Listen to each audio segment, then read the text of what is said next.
What is happening? I am Minnesota Vikings fan 28, and today we're going to be talking about the CBA proposal for a 17-game season and a playoff expansion.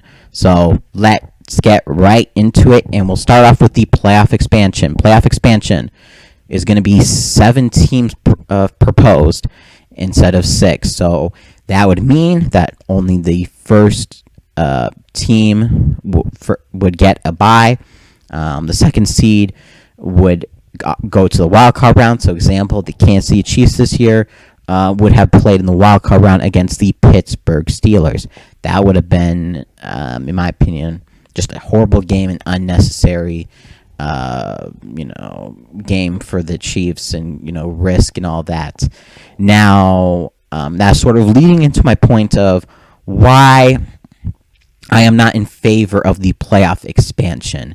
Now, automatically, when you think, more playoff teams, more playoff, football is good. Not exactly. I think there's a lot more risk involved. The 2 seeds are most likely going to dominate the 7 seeds. Now, on the NFC side, it would have been the Packers versus the Rams. That could have maybe got a little bit interesting, but I still think, the Packers would have won, even though, I would want them to lose. That's probably what it would have been. You might once in a great moon get an upset from a 7 seed, but 7 seeds are not like 6 seeds. So yeah, and I think there's could be more potential risk, and and also if they do go to 7 teams, it'll give an unfair advantage to the first seed, and they'll most likely go to the Super Bowl. Last team to not have a first round bye to go to the Super Bowl was the 2012 Baltimore Ravens, and they ended up winning that Super Bowl against the San Francisco 49ers.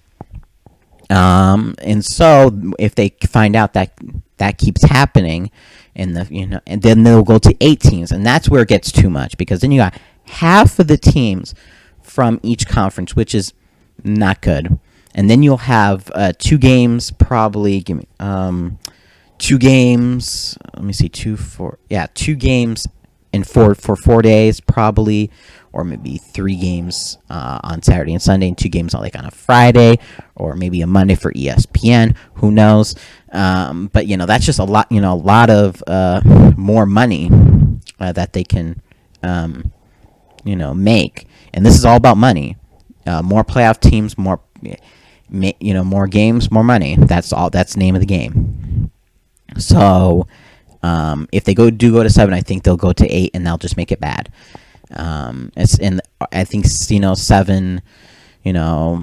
8, the Vikings, a couple years ago could have made the playoffs with 7, and but they probably would not have beat the number 2 seed. I can't remember who the number 2 seed was. I can't think about it off the top of my head. So give me a minute. I can't think about it right now, but they probably would have lost against, I think it was the Rams. Yes, the Rams. So yeah, in terms of the 17-game schedule, as you probably are thinking, I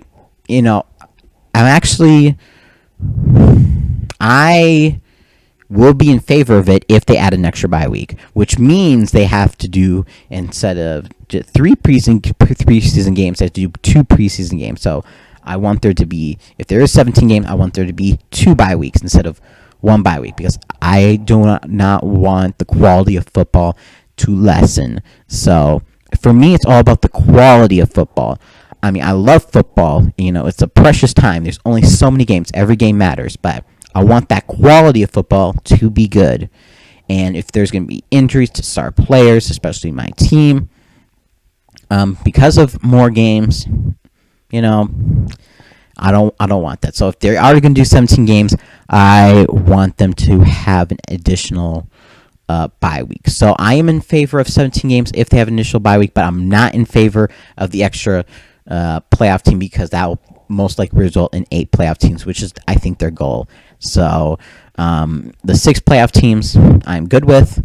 But more games would be fun, and less preseason games, because no one more really watches preseason. I mean, I do watch all the preseason games for the Vikings, but it's not that fun to watch, honestly. So yeah, So that's my thoughts on that. We'll see. I know the owners have approved on it. So now it goes to the players, and a lot of players have been vocal about it, especially J.J. Watt, first and foremost, who was not and for it, especially the 17 game part. So we'll see what happens. So yeah, this has been Minnesota Vikings Man 28, and as always, Skull.